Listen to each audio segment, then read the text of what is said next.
있습니다. 코로나19 사태가 장기화되면서 코로나 블루라고 하는 정신 증상, 일종의 좀 우울한 그런 무기력한 그런 증상을 호소하는 사람들이 많아졌습니다. 의욕 상실, 또 우울, 짜증, 불안뿐만이 아니라 힘이 없고 무기력하고 무의미하고 무감동하고 또 무가치함을 호소하는 사람들이 점차 늘어나고 있다. 이런 보고가 있습니다. 처음에는 이제 그러려니 했어요. 메르스 때도 있었고 사르스 때도 있었고 어렵지만 곧 지나가겠지 그랬는데 이렇게 2년이 넘고 하다 보니까 초기 한 6개월 될 때부터 시작해서 사람들이 많이 힘들어하고 또 이런 지속적으로 사회생활을 제한받고 만남의 관계, 이 교제 하지 못하니까요. 이 사람들의 마음 가운데 이제 많이 지쳐져 가지고 소위 번아웃이라고 하잖아요. 아주 이제 한계를 넘어서는 그런 어려운 증상을 호소하는 사람들이 많이 있다는 겁니다. 결국 우리 스스로 모든 걸 다 할 수 있을 것처럼 그렇게 기고만장하다가 이제는 패배감, 또 열심히 해도 별로 바뀌어지는 것도 없네, 이런 냉소적인 태도, 모든 것을 그만두고 싶다, 이렇게 느끼는 이 허무감, 이런 것들이 우리를 지금 많이 지배하고 있습니다.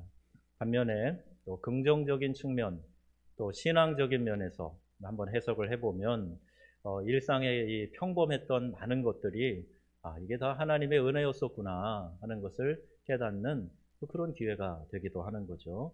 또 동시에 자신을 성찰하면서 돌아보면서 또 이렇게 회개하는 그런 기회의 시간을 갖게도 되는 겁니다. 개인의 삶의 패턴만 달라진 게 아니고 오늘 우리가 드리는 예배의 모습도 많이 조심하고 또 이렇게 제한을 받고 있어요. 아직까지 우리가 큰 어려움은 없었습니다만은 그래도 이렇게 눈치 보게도 되고 이런 시대에 예배 드리러 가냐, 주변에서 좀 좋지 않은 시각으로 보거나 말하는 그런 부분도 없지 않아요.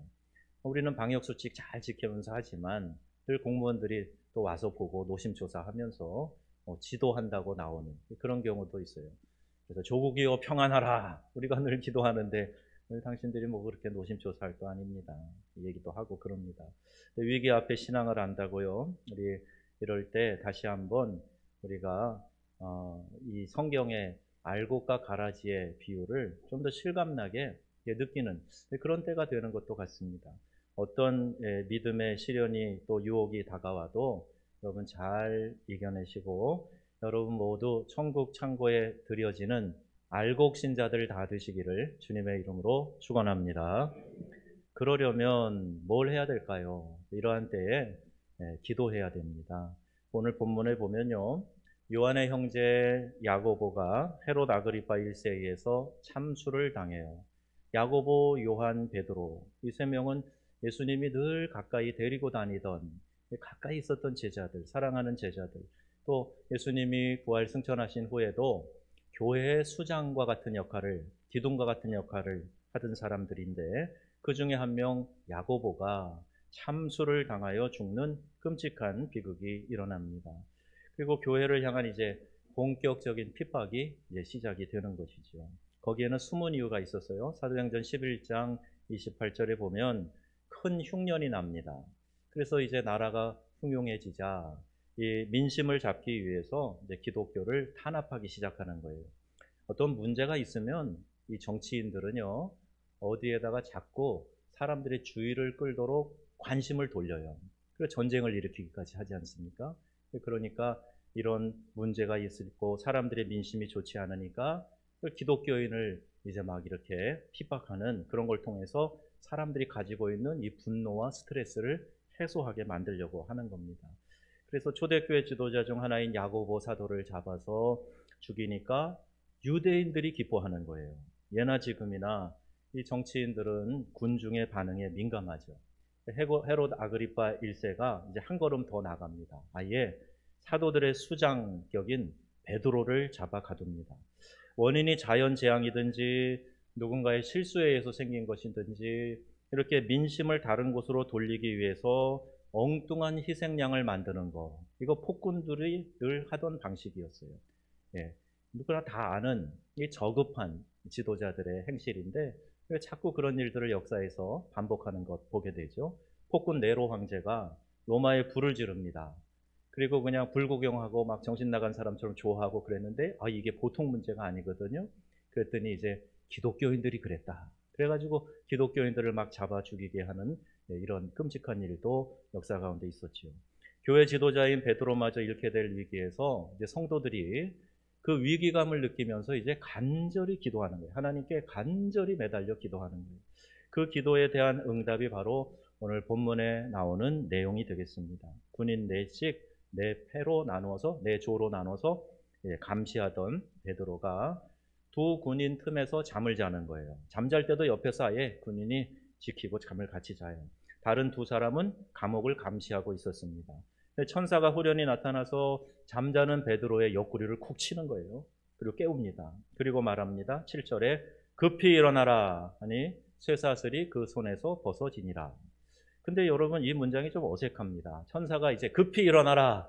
그리고 나서 천사가 뭘 어떻게 했다는 것도 아니고 베드로가 뭘 어떻게 했다는 것도 아닌데 이미 그 손에 있는 쇠사슬이 벗어져 있어요. 마치 하나님이 막 더 다급하신 것 같은 그런 느낌이 이 행간에서 읽혀지는 거예요. 여러분 이제 아브라함이 모리아산에서 아들 이삭을 번제로 드리려고 할 때 그러잖아요. 주저없이 아들을 묶어가지고 번제단에 올려놓고 아들을 잡으려고 하니까 여호와의 사자가 급히 막은 거예요. 아브라함아, 아브라함아. 그리고 막 더 급하게 막잖아요. 이제 내가 내 아들 독자라도 아끼지 않는 것을 보면서 이제 내가 나를 사랑하는 줄 알았다. 그러면서 멈추게 하잖아요.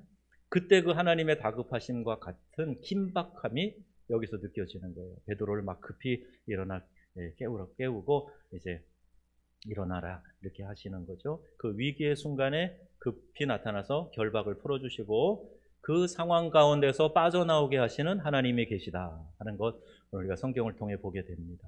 시편 116편 16절에 있는 말씀 읽겠습니다. 여호와여 나는 진실로 주의 종이요 주의 여종의 아들 곧 주의 종이라 주께서 나의 결박을 푸셨나이다. 아멘. 이렇게 쇠사슬의 밧줄의 결박만이 아니라 우리의 인생에 매여 있는 모든 결박을 누가 풀어주세요? 하나님께서, 우리 주님께서 풀어주시는 줄로 믿습니다. 이 결박에 매여 있는 것 하나님 기뻐하시지 않아요. 우리 결박을 풀어주시는 것을 하나님이 원하고 계세요. 급하고 절실할 때 우리는 금식하면서 기도해요. 이제 다가오는 사순절 같은 이런 특별한 절기에 예수님의 고난을 생각하면서 깊이 기도하면서 금식하는데 금식에 대해서 성경 이렇게 말씀하고 있어요. 이사야 58장 6절입니다. 시작. 내가 기뻐하는 금식은 흉악의 결박을 풀어주며 멍에의 줄을 끌어주며 압제당하는 자를 자유롭게 하며 모든 멍에를 꺾는 것이 아니겠느냐. 아멘. 금식하여 기도한다는 것은 다른 어떤 것 의지하지 않고 하나님 한 분에게 소망을 두고 하나님만 철저히 의지한다는 뜻이에요. 그러니까 곡기를 끊고 내 모든 육체 에너지를 다 이렇게 끊고 하나님만 의지하면서 하나님께 살려달라고 매달리는 거예요. 많은 중독에 시달리는 사람들이 현대인들입니다. 그런 것들에서 벗어나기가 쉽지 않아요. 영적인 올무에 매여 있는 거 벗어나는 거 쉽지 않습니다. 내 안에 자주 찾아오는 혈기와 교만과 이런 것들을 꺾어내는 거 어려워요. 그런데 이 기뻐하는 하나님 기뻐하시는 금식이 흉악의 결박을 풀어준다. 이렇게 말씀하고 있는 겁니다. 기도할 때 이렇게 황급히 우리의 결박을 풀어주시고 건져주시는 하나님이 계시다 하는 사실을 여러분 꼭 기억하시기를 바랍니다. 베드로는 쇠사슬을 이제 풀어지고 나서 감옥을 빠져나올 때 이게 꿈인가 생신가 못 알아들었어요. 잘 알지 못했어요. 환상은 아닌가 생각을 했어요. 베드로가 기도 중에 환상도 봤었잖아요. 그렇죠?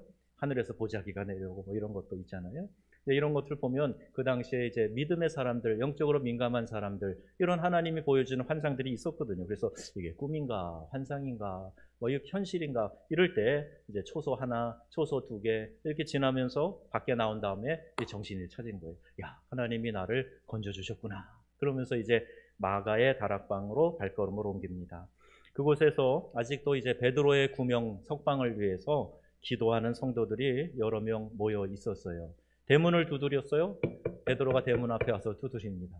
로데라고 하는 여자아이가 나왔어요. 문을 열어주러 나왔다가 베드로 사도가 있는 걸 보고 깜짝 놀라가지고 문은 열어주지도 않고 다시 뛰어들어가요. 놀란 마음에 베드로 사도가 살아오셨어요. 베드로 사도가 문 밖에 계세요. 막 이야기를 하는 거예요. 사람들이 이렇게 갑작스럽게 베드로가 감옥에서 풀려나서 자신들 앞에 나타나게 됐다는 사실에 깜짝 놀랐어요. 기도하면서 베드로가 풀려날 것에 대한 기대를 안 하고 기도했다면 그건 불신앙이겠죠. 여러분, 우리가 종종 그런 실수를 범할 때도 있어요. 믿음이 없는 기도. 어떤 일이 일어날 걸 기대하지도 않으면서 그래도 기도는 해야 되니까 말하기 쉽게 그냥 기도하겠습니다 해놓고 형식적인 기도하고 보이기 위해서 기도하고 이렇게 하는 기도, 이건 문제가 있는 거죠. 그러나 지금 이 사람들이 깜짝 놀란 것은 그런 이유는 아닌 것 같습니다. 기도가 이렇게 속히 응답되어서 갑작스럽게 나타난 베드로를 보니까 깜짝 놀라게 된 거죠. 여러분, 기도하면요, 기도하는 사람이 이렇게 깜짝 놀랄 만한 일들이 나타납니다. 내가 내 기도를 하는데 기대했던 것 이상의 결과가 갑자기 나타날 수도 있고요. 내가 기대했던 것과 다른 방향이지만 놀라운 일, 야, 그래서 하나님이 이 길로 인도하셨구나 하는 걸 깨닫는 응답도 나타날 수 있단 말이에요. 그러니까 기도하면 기도하는 사람 자신도 깜짝 놀랄 일이 일어난다 하는 사실 여러분 꼭 기억하기를 바랍니다.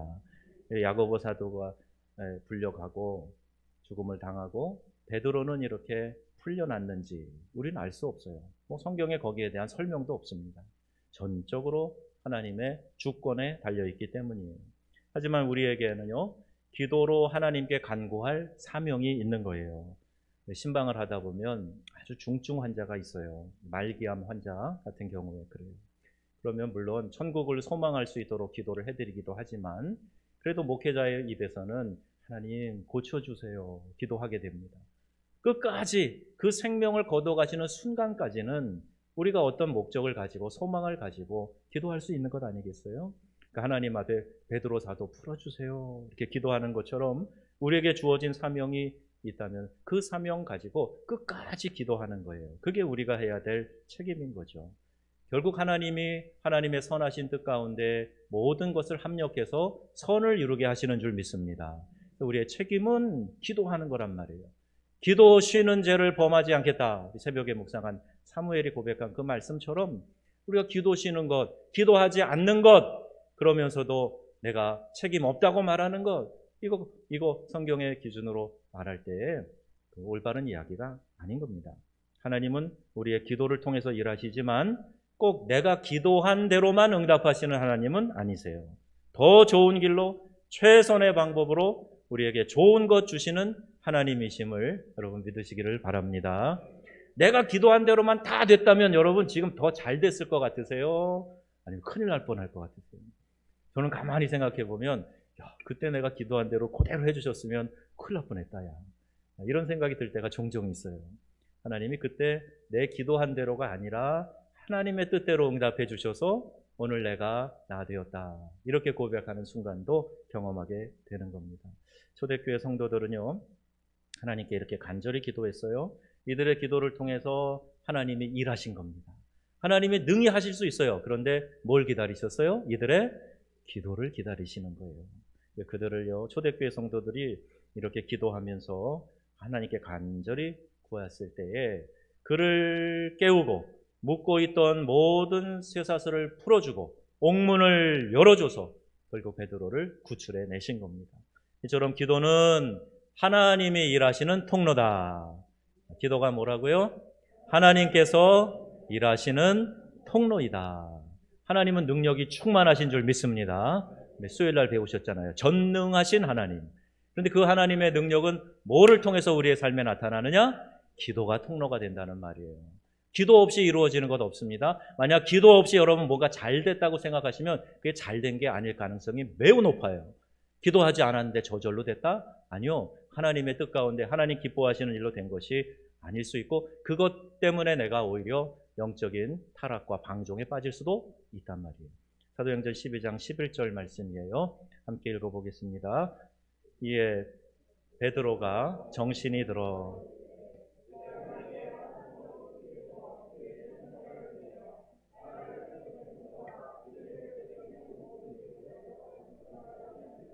알겠노라. 아멘. 이제 정신이 드는 베드로가 야, 기도하던 성도들을 통해서 하나님이 이렇게 일하셨구나. 이렇게 깨닫게 되고 지금 이 고백을 하는 거예요. 여러분, 이런 일은요, 오늘날에도 일어납니다. 하늘에 속한 사람, 헤븐리 맨이라는 제목의 책인데 중국 지하교회 지도자 브라더 윤이라고 하는 사람이 쓴 책입니다. 중국 감옥에서 이와 유사한 방법으로 유유히 걸어 나왔다 하는 간증을 그 책에 싣고 있어요. 저희 교회에 오셔서 신년 집회해 주신 전주 안디옥 교회 원로 이동희 목사님 계시는데 중국에서 선교 여행 중에 이 차표를 사기 위해서 길게 이 기차표 사는 그 창구에서 사람들이 막 인산인해를 이루고 그때가 아마 무슨 중국의 명절 직전이었나 봐요. 도저히 뭐 창구로 가는 것까지도 몇 시간씩 지금 지체가 되는 그런 상황인데 차표를 못 구하면 며칠의 일정이 다 깨지는 그런 급박한 상황이 있었답니다. 그래서 어떤 사람이 갑자기 나타나가지고요, 목사님 이렇게 와보세요. 통역해준 선교사님하고 같이 따라가도록 데리고 가더니 거기서 그냥 표를 쉽게 구해서 주더라는 거예요. 그리고 막 이거 뭐 어리둥절하던 사이 이 사람은 어디론가 사라져버리고 안 보이더래요. 그래서 그 목사님이 하나님이 보내주신 천사 같았다 이렇게 얘기를 해요. 네, 그분의 간증을 그렇게 들어봤습니다. 여러분, 기도하면요, 하나님께서 그 기도를 통해서 오늘날에도 일하신다 하는 사실을 꼭 믿으시기를 바랍니다.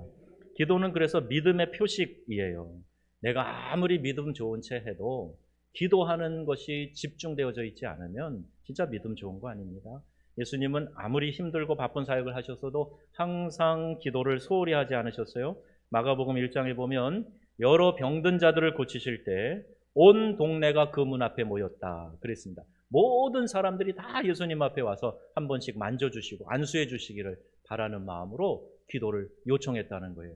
안수 기도를 해보면 알지만 특별히 안수 기도 이제 하고 나면요, 이게 많이 이 몸에 기가 빠지는 것처럼 막 그렇게 몸에 쭉 힘이 빠질 때가 있어요. 특별히 축사 사역을 해서 악한 영을 쫓아내는 기도를 하게 되면 정말 기진맥진합니다.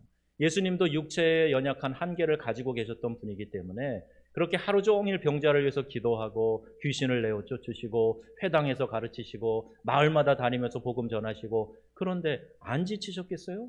아침에도 좀 고나게 많이 자고 싶으셨겠지요? 그런데요, 새벽 일찍 날도 밝기 전에 한적한 곳에 나가 기도하셨다. 이런 기록이 계속 따라 나옵니다. 큰 사역을, 바쁜 사역을 하시면서도 막 이 배 고물에 머리만 대면 막 잠을, 아마 예수님 코 고르셨을 것 같아요. 제 생각에. 그렇게 주무셨어도 그러나 새벽이면 어김없이 일어나서 한적한 곳에 가서 기도하셨다. 성경 그것을 꼭 놓치지 않고 기도하고 있어요. 아무리 힘든 하루를 보냈어도 하나님과의 교통, 예수님 사역의 힘이자 안식처가 되었던 거죠. 또한 기도를 통해서 사역의 방향과 에너지를 얻었던 겁니다. 여러분, 기도하지 않으면 이런 힘이 생기지 않아요. 기도하지 않고 막 무리해서 체면 때문에 그냥 일하려고 하면 여러분 꼭 덧납니다. 내가 드러나든지 아니면 그걸로 인해서 누군가가 상처를 받든지 그럴 수 있어요. 그러니까 기도로 내가 먼저 충만하고 사역의 방향과 에너지를 기도를 통해서 얻고 그리고 나 자신도 힘을 얻을 수 있도록 그게 기도가 안식처가 되고 그렇게 돼야 된다. 이제 우리 임직을 앞두고 있는 우리 귀한 우리 임직자들, 우리 피택자들 꼭 기억하셔야 돼요. 기도 없이 이거 되는 거 아닙니다. 기도해야 이런 일들을 은혜 가운데 기쁨 가운데 잘 이루어갈 수 있다. 기도하며 하나님께서 일하시는 것을 보는 저와 여러분들이 다 되시기를 주님의 이름으로 축원합니다. 교회는 간절히 하나님께 기도했어요. 5절 말씀 보세요. 이에 베드로는 옥에 갇혔고 교회는 그를 위하여 간절히 하나님께 기도하더라. 아멘. 여기 간절히에 해당하는 헬라어 원어는요, 액테네스입니다. 액테네스. 그 말의 의미는 뜨겁게, 성실히, 꾸준히, 끈질기게, 집중해서 그런 의미를 담고 있어요. 요새 새벽 기도에 늘 나오시는 멤버들이 이제 추워서 건강상 이유로 안 나오는 분이 몇 분 계세요. 그래서 새벽 기도회가 이 기도의 열기가 조금 줄어드는 것 같아요. 그래서 감동이 있으신 분들은 이번 주 초부터 나올 줄로 믿습니다. 제가 여길 쳐다보고 얘기해야 되나 여길 쳐다보고 얘기해야 되나 모르지만 그 기도의 열기가 식으면 안 되는데 기도 사명 받은 자, 기도의 파수꾼으로 세워진 분들이 빠지면 안 되는데, 기도는요 이렇게 뜨겁게 성실히 꾸준히 끈질기게 집중해서 액테네스, 이 기도를 말하는 거예요. 이 단어가 성경에 2번 더 나오는데요. 한 번은 예수님이 이 겟세마네 동산에서 간절히 기도하셨다. 그래서 땀방울이 핏방울이 되어 떨어졌다 할 때, 누가복음 22장, 간절히 기도하시니 땀이 땅에 떨어지는 핏방울 같이 되더라. 이때 액테네스가 간절히 이 단어로 되어 있어요. 또 한 곳은 베드로전서 4장 8절인데 사도 베드로가 권면하는 거예요. 같이 읽어보겠습니다. 무엇보다도 뜨겁게 서로 사랑할지니 사랑은 허다한 죄를 덮느니라. 아멘. 이 뜨겁게가 액테네스예요. 뜨겁게, 액테네스. 그러니까 성실히 꾸준히 끈질기게 집중해서 뜨겁게 뭘 하라고요? 기도하고 사랑하라고 성경은 말씀하고 있습니다.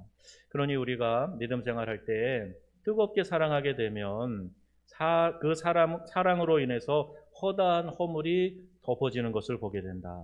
꾸준히 사랑하면 불가능해 보이는 사람, 나랑 기질적으로 늘 만나면 상처만 서로 주고받는 그런 상극인 사람, 그런 사람도 꾸준히 사랑하면 그 사람과도 사랑이 가능하게 하시는 하나님이신 줄로 믿습니다.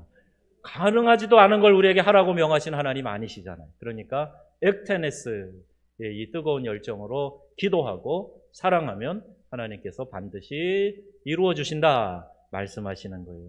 기도와 사랑에 이 단어가 사용되고 있다는 것은 큰 의미가 있습니다.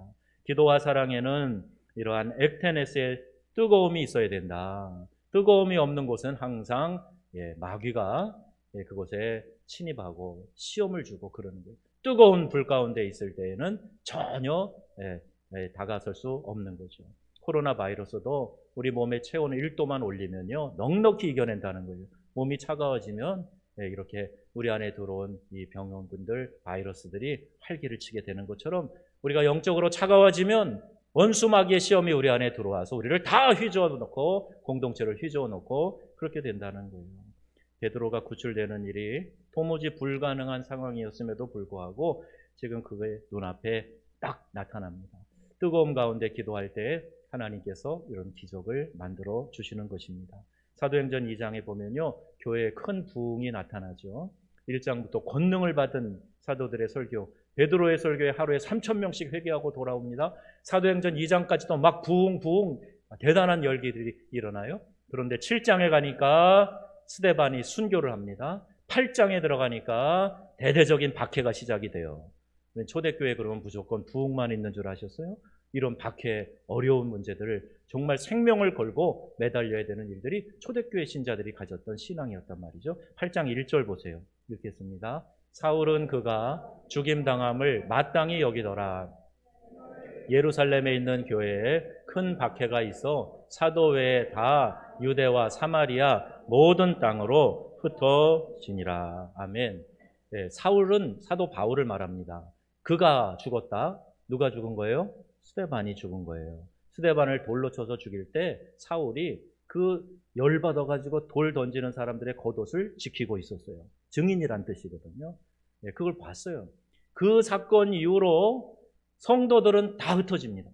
그리고 사도들만 남아있는 그런 상황이 8장에서 시작이 되는 거예요. 이 스데반의 순교를 주 32년경으로 추정하는데 그 사건 후에 초대교회 성도들은 이제 핍박을 견디면서 기도했겠죠. 언제 잡힐지 모르고 잡히면 죽음을 각오해야 되는 상황입니다. 그 가운데 기도하면서 5년이 지납니다. 10년이 지납니다.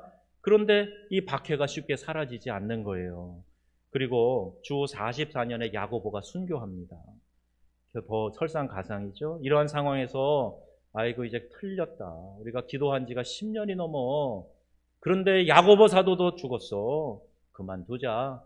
이 신앙 헛거다. 그리고 흩어진 게 아니에요. 기도를 포기하지 않습니다.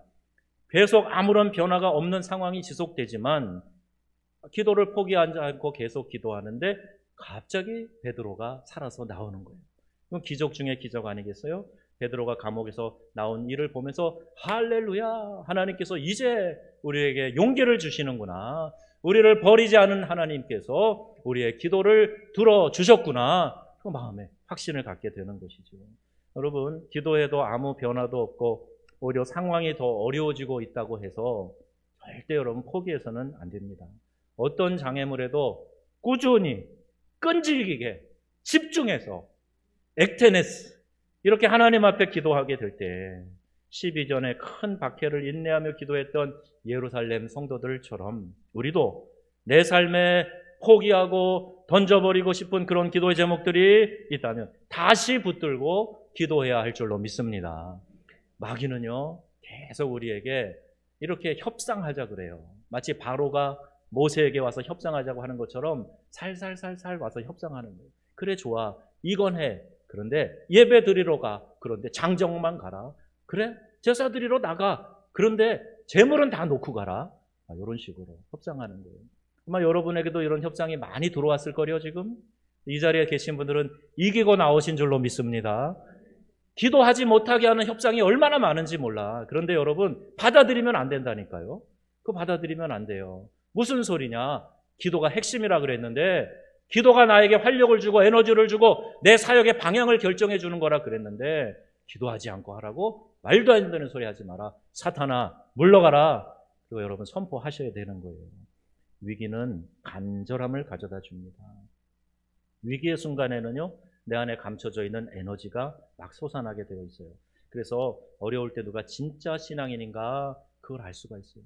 위기의 신앙, 위기의 상황이 됐는데 아무런 힘도 못 쓰고 맥도 못 추고 있으면 그거 진짜 살아있는 신앙이 아니에요. 내가 내 자식 사랑하면요 위기의 순간에요 차 바퀴 밑에 들어가려고 하는 아이를 위해서 차를 번쩍 드는 게 그게 부모의 숨어있는 괴력이라는 위기의 순간에 이런 역사가 나타난다는 거예요. 근데 살아있는 믿음의 사람이 이러한 때에 아무런 신앙의 행동이 나타나지 않는다? 그게 진짜 살아있는 신앙인가? 점검해 봐야죠. 내가 누구에게 속한 사람인지 알기 위해서는 그에게 바짝 다가가기 때문에 쉽게 구별이 되는 거예요. 깜짝 놀랄 때 여러분 엄마야! 그 누구 부르는 거예요? 엄마 부르는 거 아니에요. 엄마.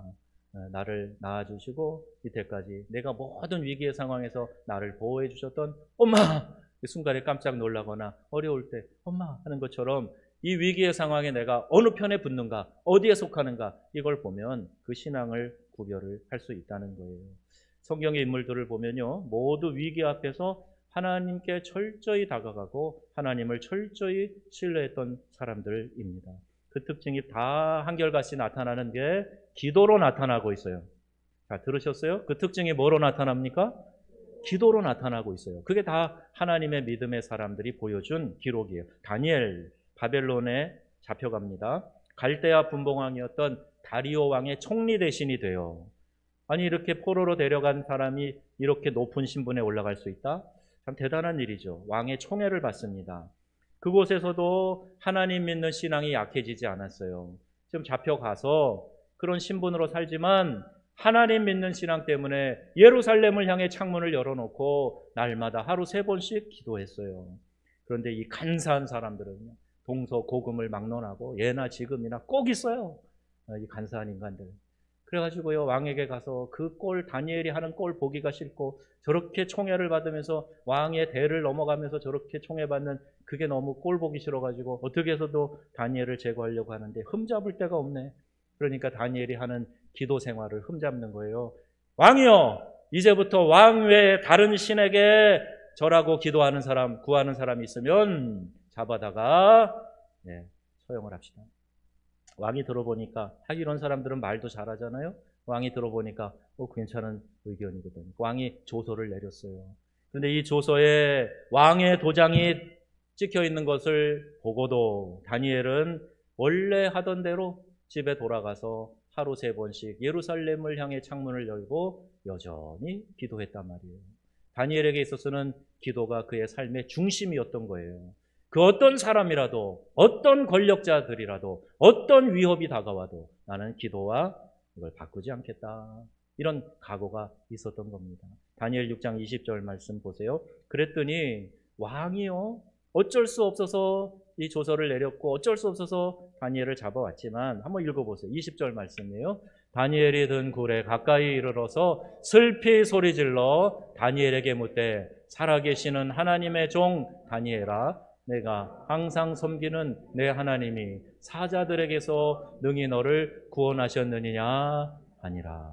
아멘. 다리오 왕도 알았어요. 항상 하나님을 섬기는 다니엘인 걸 알았고, 하나님의 종 다니엘아, 너가 사랑하는 그 하나님, 너를 사랑하시는 그 하나님, 내가 항상 섬기는 내 하나님, 그가 너를 사자들에게서 건져내셨냐, 구원해 주셨냐, 안타까워서 아침 일찍 사자굴에 가서 그렇게 외친 거예요.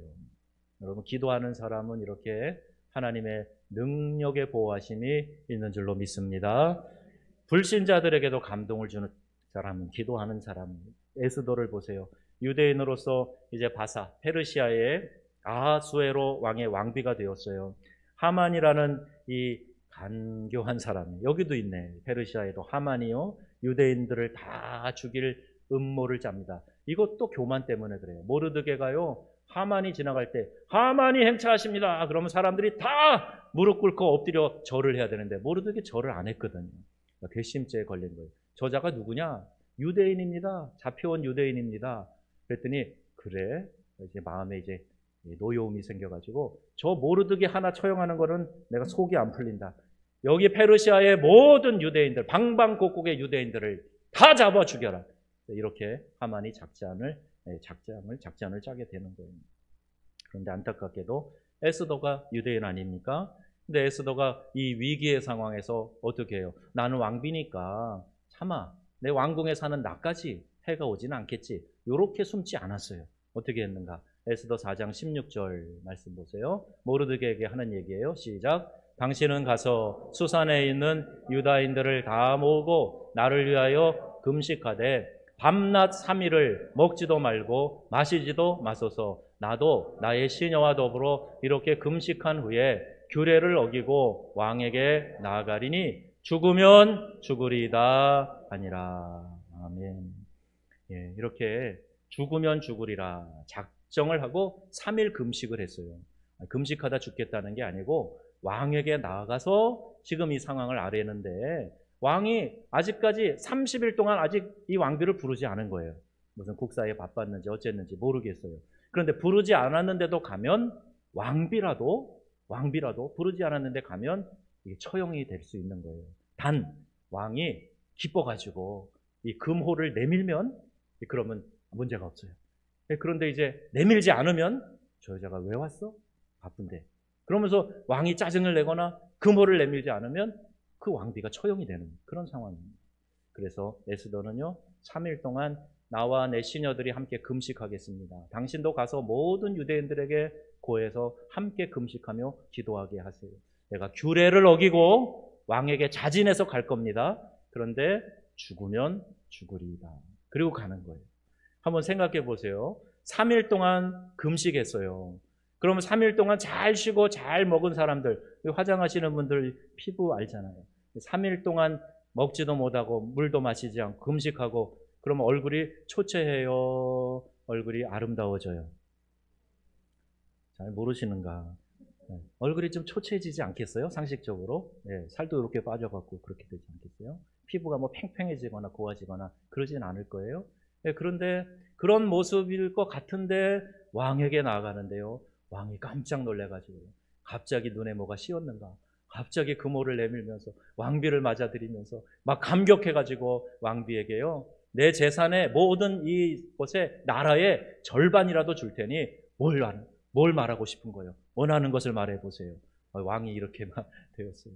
그의 마음으로 움직인 것이 누구입니까?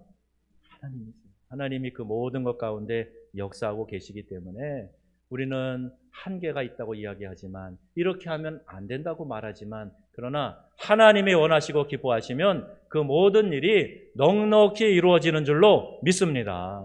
방법은 하나님께서 찾아야 돼요. 하나님에게서 찾아야 돼요. 엘리야, 하나님의 사람 엘리야를 보세요. 우상 숭배에 빠진 아합 왕에게 가서 그 백성의 죄로, 왕의 죄로 인해서 3년 6개월 동안 이 땅에 비가 내리지 않을 겁니다. 그랬어요. 가뭄에 시달립니다.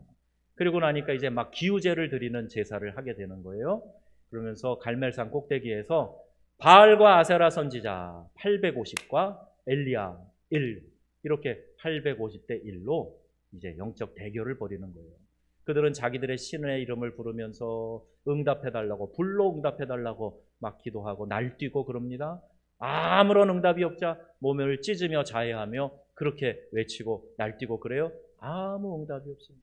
그런데 엘리야가 하나님 앞에 엎드렸을 때 하나님께서 불로 응답하셨죠. 그리고 나서 이제 자기 무릎 사이에 머리를 놓고 간절히 하나님께 기도할 때에 이제 하나님께서 구름 기둥을 구름 한 조각을 보여주시면서 이 땅에 비를 다시 내려주시는 거예요. 그때 엘리야가 얼마나 간절히 기도했는가, 이 말씀을 보면 우리가 이해가 좀 되는데, 열왕기상 18장 42절이에요. 시작. 엘리야가 갈멜산 꼭대기로 올라가서 땅에 꿇어 엎드려 그의 얼굴을 무릎 사이에 놓고 간절히 기도하는 거예요. 3년 6개월 동안 하늘을 닫으셨다가 그 간절한 기도의 시점에 하나님께서 땅에 비를 내리시게 된 겁니다. 위기 앞에 이들은요, 한결같이 하나님께 간절히 부르짖었어요. 여러분, 허탄한 데 마음 두지 마시고요, 하나님께 기도하는 삶을 사시기를 바랍니다. 하나님 안에 모든 방법이 있다는 걸 아셔서 하나님 한 분만 의지하는데 여러분 집중하시기를 바랍니다. 기도가 약해지면 절대 다른 일들의 성공, 승리 보장할 수가 없는 거예요. 오히려 원수마귀의 시험과 그들이 날뛰는 무도장을 만들어주게 되는 겁니다. 자, 결론, 위기는요, 위험과 기회다. 그러죠? 예, 위험과 기회가 동시에 있다는 거예요. 이번 코로나 여파로 한국교회 앞날을 염려하는 이들의 이야기들이 참 많습니다. 그리고 대부분이 다 어렵다, 이제 힘들다, 그 얘기만이에요. 어떤 형태로든지 변화는 일어나겠지요. 그리고 여러 모양으로 우리가 대처해야 되겠지요. 그러나 한 가지 확실한 것이 있습니다. 기도하는 사람은 망하지 않는다는 거예요. 다 같이 해보세요. 시작. 기도하는 사람은 망하지 않는다. 믿으십니까? 이 민족도, 교회도, 가정도 기도하면, 기도하는 사람이 있으면, 하나님의 마음을 감동시키는 기도자 한 사람만 있어도 하나님께서 이 땅을 보존해 주실 줄로 믿습니다. 회복시켜 주실 줄로 믿습니다. 여러분 기도합시다. 부르짖어 간절히 기도하세요. 어려운 일이 있으면, 절박한 기도 제목이 있으면 금식하여 좀 기도하세요. 하나님께 간절히 매달려 한번 기도해 보세요. 우리 신앙의 선배들이 이것 때문에 놀라운 삶의 변화들을 체험하지 않았습니까? 우리 함께 이 위기의 때에 기도로 승리하는 우리 명성의 모든 가족들 다 되시기를 우리 주 예수님의 이름으로 축원합니다. 아멘.